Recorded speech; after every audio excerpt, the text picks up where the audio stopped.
next on the agenda?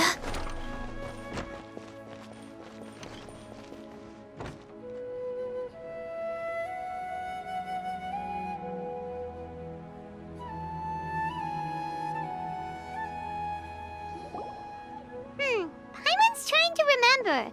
What else did we put on our shopping list? Oh, what a mouth-watering smell. Paimon would know the aroma of biryani anywhere. Let's go get some. We can still add it to the list. Well, if it isn't the Traveler and Paimon. Wasn't expecting to see you here. Hello there. Oh, it's been quite a while. So you two are still hanging out together.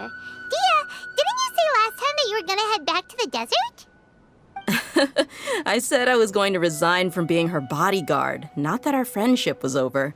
We're still the best of friends. The Homayanis also still post jobs from time to time. Their pay is always generous, so me and the other mercs never pass them up. I told Dia to just stay at our place when she took one of those jobs a few days ago. My parents were delighted. They even said that it always felt like we were missing someone whenever Dia wasn't around. That sounds like something they would say, all right. They're always so welcoming.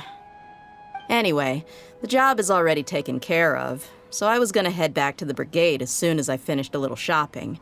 But the master kept insisting, and I ended up staying for another day. You can stay for as many days as you want, Dia. Father hasn't even gotten around to treating you to his best dishes yet. You know I'm not the kind of person to stay put in one place like that, my lady. Don't worry, though. There'll always be next time. But she said they'll treat you to the best dishes! Paimon can't believe you can still refuse that! But wait. Didn't you say last time that you would take me on a trip to the desert? Why don't you just take me with you today, when you leave? There are so many places I still haven't visited yet. I'm sorry, my lady, but no can do. There's still a few things I need to take care of back at the brigade. Besides, the desert hasn't exactly been the most peaceful place lately. Oh, come on. Not this again. That's also what you said last time and the time before that. I know, I'm sorry. Just give me some more time, and I promise I'll plan the best trip ever for you. All right, fine. To be perfectly honest, it's not that I wanted to go, it's more like I feel like something is off about you lately. Ever since you first set foot on the estate a few days ago, you've been acting anxious and even paranoid. Have you been delaying our trip because you've run into some kind of trouble? Nah, are you kidding? You're worrying too much. Would you swear on that? Friends shouldn't lie to each other, you know. I wouldn't pry any further if you're willing to swear on what you just said. But if something really is bothering you, then just tell me. You know I'll help you however I can. Oh, looks like Dunyarzad was onto something. You're too perceptive, my lady. Seems I can't hide anything from you. I just thought that nothing good could come out of telling you about the messy happenings of mercenaries. Knowing too much only leads to more trouble. Mercenary life is a dog-eat-dog world where Mora reigns supreme. Everything operates on a completely different set of rules. That doesn't change anything about what I just said, though. We're still friends, and I can only support you if I understand what's bothering you.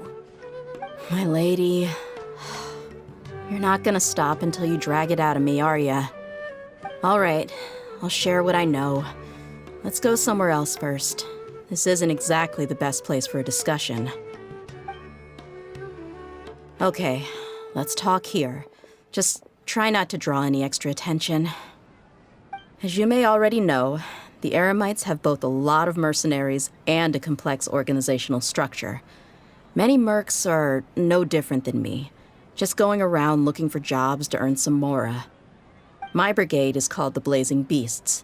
We're not a large group, but every member is loyal and brave. However, not all Eremite brigades are like mine. Some are willing to cross all kinds of lines for the sake of mora. The most notorious is a faction known as Deshret's Relics. Deshret's relics? Judging from the name, they must really look up to...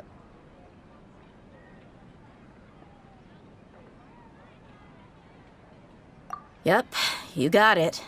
I've heard that you've already crossed paths with Ain al-Akmar. They're one of the groups under the Relic's banner. Oh, you mean the group that tried to sell us the Divine Knowledge Capsule? Yeah, they weren't friendly at all. Deshret's Relics is composed of many smaller brigades like Ain al-Akmar. The Relic's headquarters issues orders to all brigades under his control. On any other day, I would want nothing to do with them.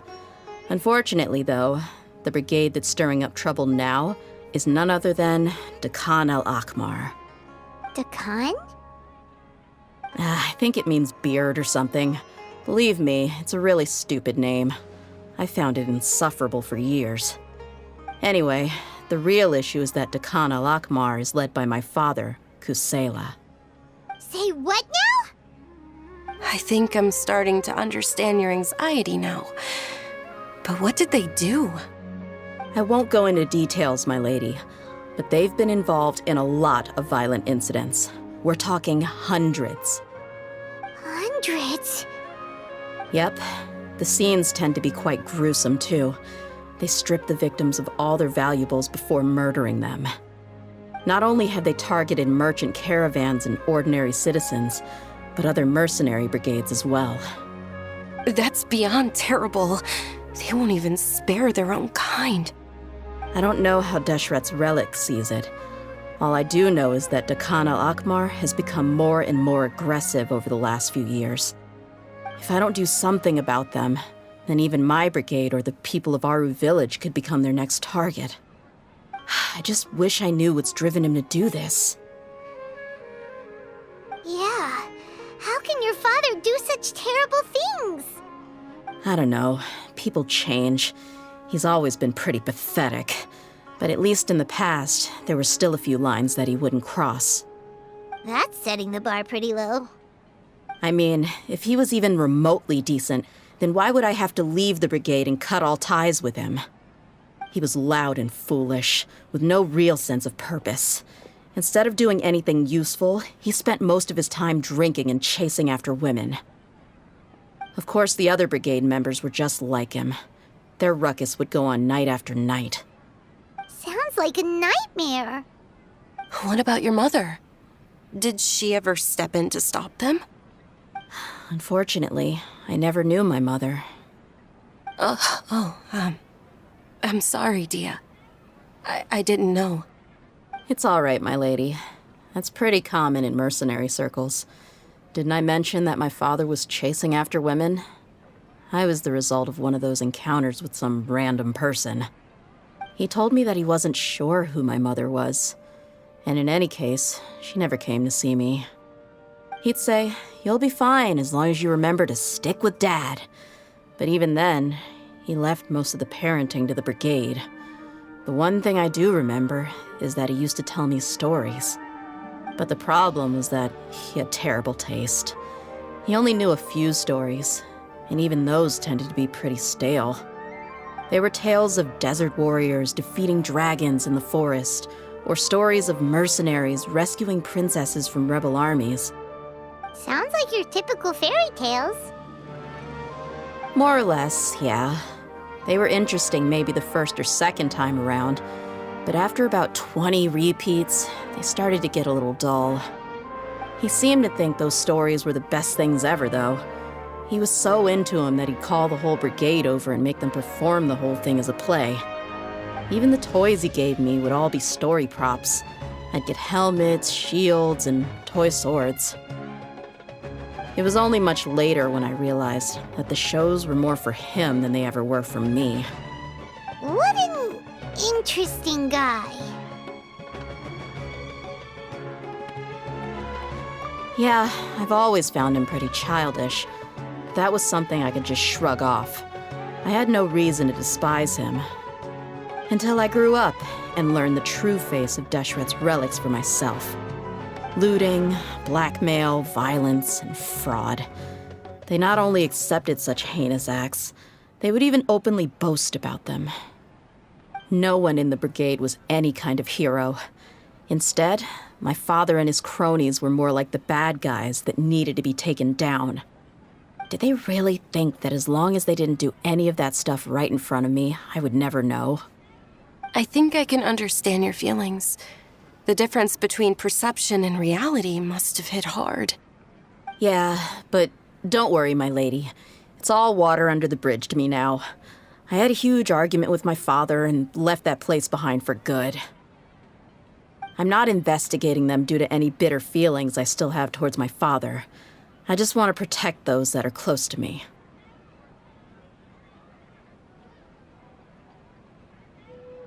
Yeah, I told the boys to gather as much information as they could. Most of the reports concern violent incidents, but there's also some talk of smuggling. I see.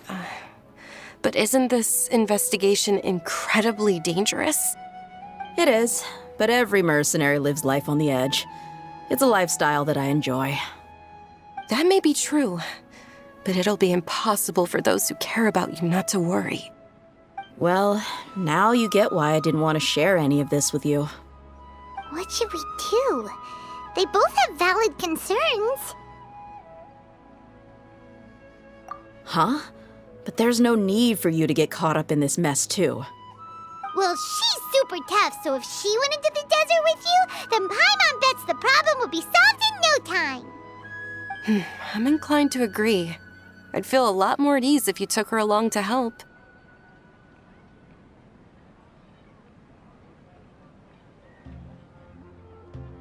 I'll wait for news from you in the city until then. Please, stay safe. I'm honored that you care so much for me, my lady. All right, then let's get moving. Our first stop will be Caravan Rebot, where we can catch up a bit with my fellow mercs.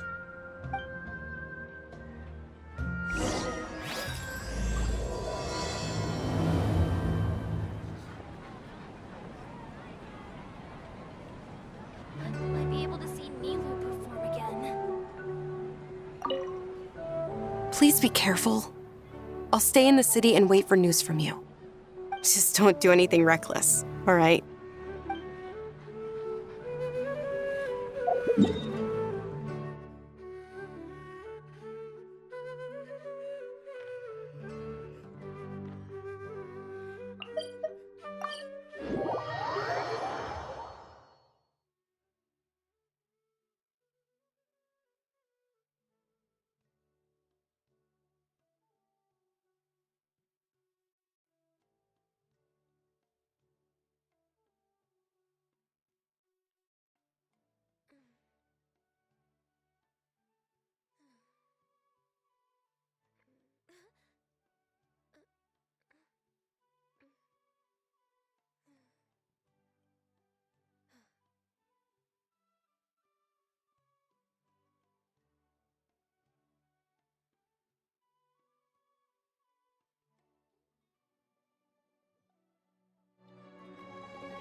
Should we really be off work this early?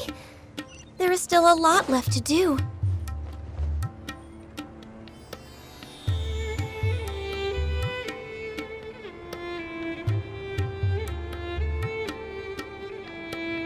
Hey, Dia, you're back. Are these two friends of yours?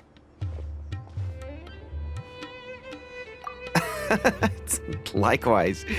There's no need to be so formal with us. We're a pretty casual crew.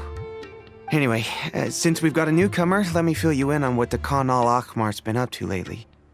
They've become extremely aggressive. Apparently, even their own now have become acceptable targets. They even attack other relics brigades, just the same as any other mercenary brigade. Even the most ferocious beasts still protect their own. But it sounds like they've thrown that straight to the wind. That's right. Once they've collected enough loot off the other mercenaries, they sell it off to a different brigade, or turn to merchants on the black market. A portion of their profits is immediately exchanged for more food and weaponry to be used in their next violent operation. That's terrible! Yeah, and it really makes you wonder why they're so desperate for Mora. A few days ago, Isham and I trailed them for a while, and even disguised ourselves as merchants to conduct trade with them. we were able to learn a few things from the exchange. Rather than saying they're out to plunder and hoard Mora, it'd probably be more accurate to say that they're experiencing an internal power struggle. Wait, a power struggle? You heard me right. The vast majority of their victims are mercenaries from the other brigades of Deshret's relics. If their only goal was Mora, they could have gone after anybody. The targeted nature of their attacks points to a power struggle between the different brigades within the relics. That's the only plausible explanation we have. Unfortunately, we weren't able to find out anything more specific. It seems they're also trying to keep things under wraps. Oh, one last thing we discovered was that over the past few years, as Dakan al-Ahmar became more and more active, Deshret's relics as a whole became a lot weaker. It sounds mighty strange to me, too. Harun, you can leave the rest of the investigation to us. Gotta say, though, I didn't expect you to go on a whole undercover mission during the few days I was gone. Sounds like you were really putting your necks on the line, no? Nah, it was nothing. We're just as concerned about the situation as you are. The Khan al-Ahmar is your father's crew, after all. What he said. Besides, Dia, haven't you done more dangerous things than all of us combined? What we did is nothing compared to your experiences. Yeah. And while they went to talk with Dakan al-Ahmar, I took a look at the last camp they attacked. Any survivors of the attack were already long gone. There was nothing of value left in the camp. Ah, Hisham and Khalaf. You're here too. We rushed over as soon as we saw you come into Caravan Ribat. Although this new friend of yours looks a little green behind the ears, I'm sensing a special vibe from her. Now that we know you'll have a capable partner with you, we can also rest easy. Hey, what about Paimon? Feel anything special? Oh, you're also planning to tag along with them? Of course! Paimon is the traveler's most important guide. Wherever she goes, Paimon will follow. Oh, in that case, then you'd better take care of her too, Dia. Don't underestimate Paimon! Don't worry about her. She may look tiny and helpless, but she's been through just as many battles as the traveler here. Even if she had only survived on sheer luck, then that alone would still make her quite formidable. I had no idea. I guess I shouldn't judge by appearances. Oh, one other thing, Dia. When you're free, why don't you update the deputy about your upcoming schedule? We held another recruitment event a few days ago, but everyone only came to see the Flame Mane. You weren't around at the time, so people were pretty disappointed to only find our crew of rough, unkempt guys. The deputy put a lot of effort into the event, but it was basically for nothing. Only a few people chose to stay, and that really got to him. Sorry to hear that. I'll be sure to bring him some great liquor next time. I left in a hurry and I couldn't make it back in time for the event. Gotta admit, I can understand their disappointment, though. You're our brigade's main selling point, after all. Now, if only the deputy could figure out a way to bring a few more smoking hot members into our ranks. Keep dreaming. Remember the last time I invited a couple gals into the brigade? You all just froze up with your mouths gaping like a bunch of scarecrows. The awkward silence and weird expressions left quite the impression on them. They were originally interested in joining us, but after that, they both told me they were too uncomfortable to stick around. Hey, didn't we agree to never bring that up again? Huh? Wait, are you serious? Why have I never heard about this? I don't think you were part of the brigade yet. Are you kidding me? I missed a once-in-a-lifetime moment like that and you weren't even gonna tell me? All right. We can tell you about it later. Now's not the time. Hey, don't you try to change the subject. You and Hisham get your butts over here and tell me everything right now.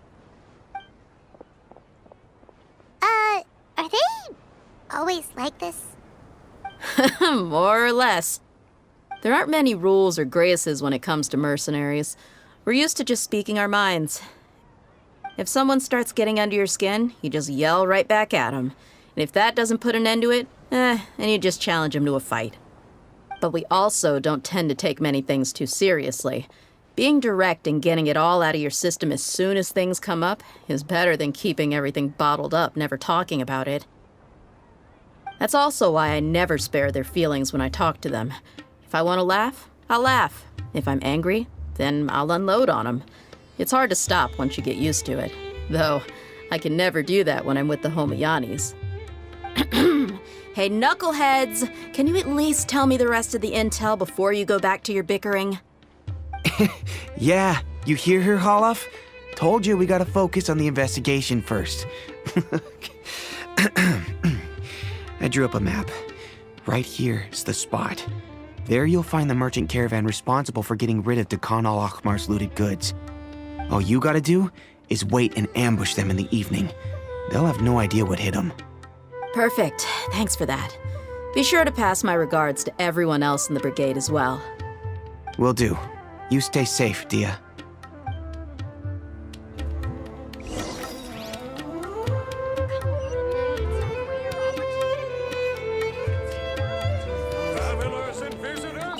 Now, like I said, the two ladies Dia brought with her were also like super mercs. I'm talking same level as Flamemane here. Oh, you should have seen it. The aura of the two of them when they were standing together, it was incredible. I was just at a loss for words, that's all. Ah, so pathetic. Hey! Shut up!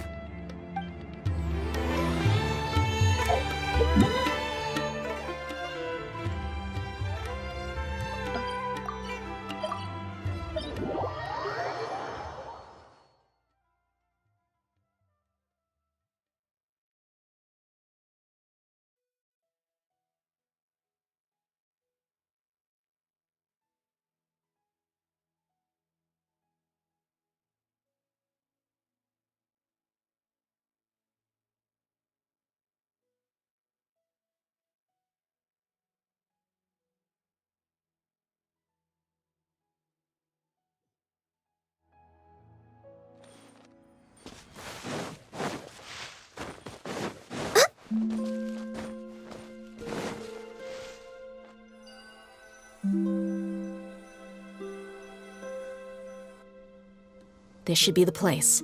Let's find a spot to hide and bide our time.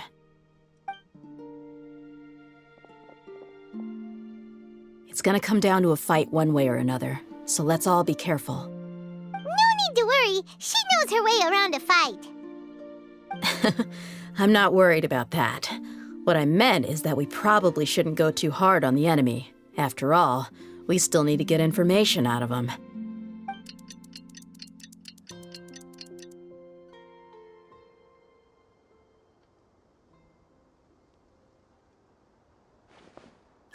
Here they come. You ready? Let's not give them a chance to react and end this quickly.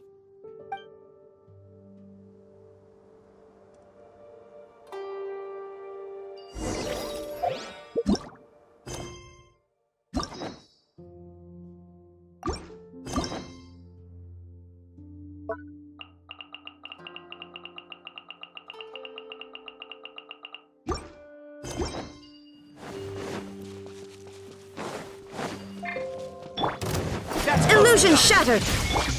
Born of ice and froth. Quake! Take that! Buckle up!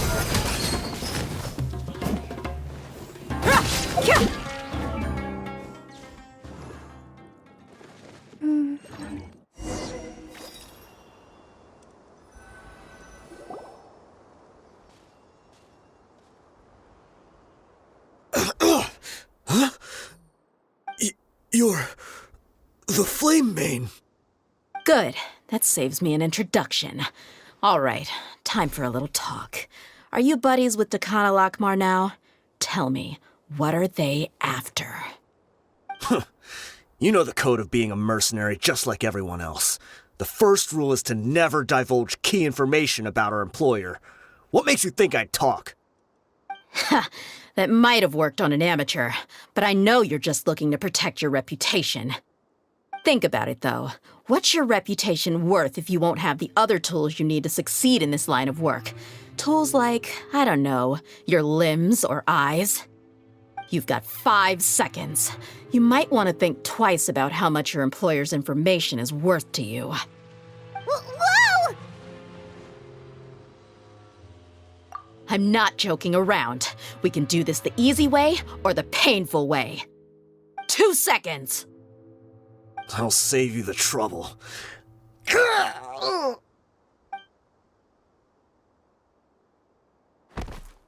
Huh? Are you crazy? He tried to bite off his own tongue.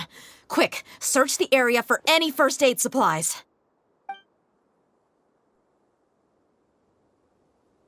I definitely didn't expect him to go that far. Thankfully, the wound wasn't too deep, and he just passed out from the pain. But why would he be so extreme? I just wanted to test his mettle. You can get a lot of mercenaries to talk just by threatening them. I didn't expect him to be willing to go through so much pain just to deny us some intel. Well, he's out cold for now. We could wait for him to wake up, but maybe it's not a good idea to interrogate him any further. What should we do? Yeah, don't worry about it. It'll be a waste of time to interrogate him again after that. He might just hurt himself again if we start asking. There are lots of goods around here. Let's search the area. Maybe we'll be able to find something. I'm really sorry.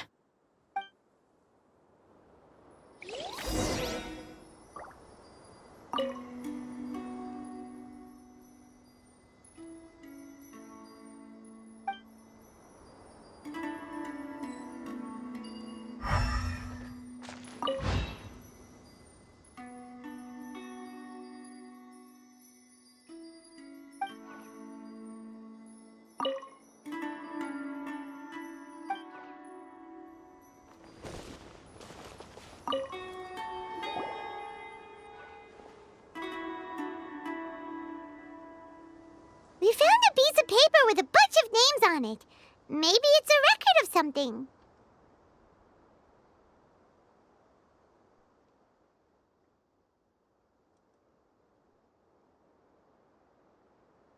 Let me take a look.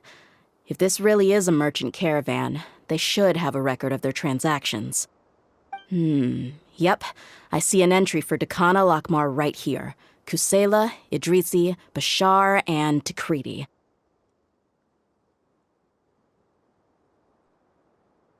All familiar names. Dakana Lakmar has been trading for a hefty supply of food, weapons, and medicine. It seems that in the past, they used to receive some canned knowledge as well. This caravan is just one link in their logistics chain. Once in the rainforest, the caravan will exchange the looted goods for Mora, and the funds will then be passed to a specific person. That person will then pack the caravan full of necessary goods, which will then be brought right back to Dakana Lakmar. Wait, why is there no Mora value recorded for the final transaction? No value? Yeah, every transaction before the last one was marked with an exact amount of Mora, but the final one, where they paid for everything to be brought back to the desert, was simply marked as delivered. Perhaps, but they couldn't have known how much they would make off selling the loot. Do they not care about profit margins at all? Anyway, the next part's the records of the goods themselves. There are a lot of entries. Everything was probably sourced from the rainforest. Huh? What's wrong?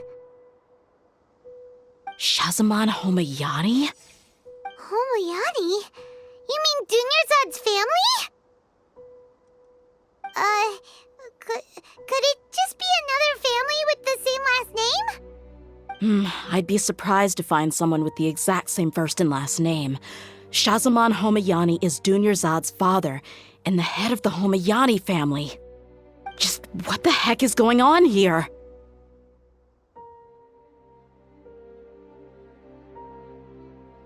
I'm sorry, you're right. I'll consider what we found and not jump to conclusions just yet. But what this piece of paper confirms is that the Homayani family has been providing goods to Dakana Lakmar. What if the Homayanis have been kept in the dark and don't know they've been trading with Dakana Lakmar? That's a possibility, but if that was the case, why is this caravan specifically named Shahzaman as their person of contact? They could have just as easily bought goods such as food and medicine directly from Caravan Rebot or Port Ormos.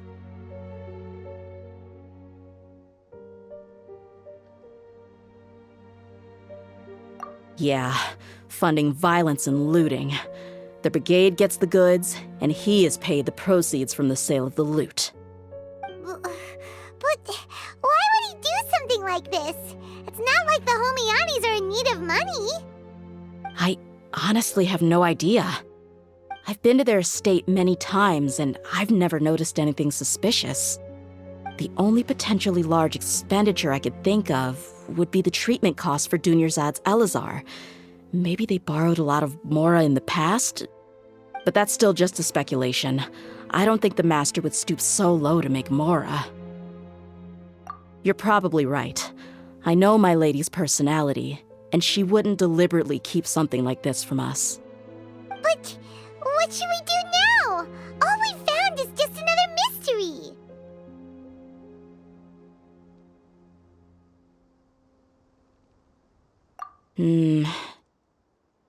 If you ask me, we already have no choice but to confront her about this. I'm not worried. It's too early to make a verdict yet. I still have faith in the Homianis. Let's go find my lady again. We'll tell her everything and see if she's willing to lend us her support. If we're lucky, we can not only figure out the mystery of this paper, but also follow the trail of breadcrumbs to the people responsible at Dakan al-Akmar. Dia, are you sure this is the best decision? What if instead of getting the help we need, we just end up revealing everything we've discovered to the enemy? I've considered that possibility. But even still, I want to tell her what we found. I think I owe her that much. True friendship is built on trust. She showed genuine concern for me when we first brought up the topic. I can't repay her kindness with doubt and suspicion. That's not how I deal with people. You're right. Paimon wants to trust Dunyarzad too. Yeah. Let's pay another visit to Sumeru City.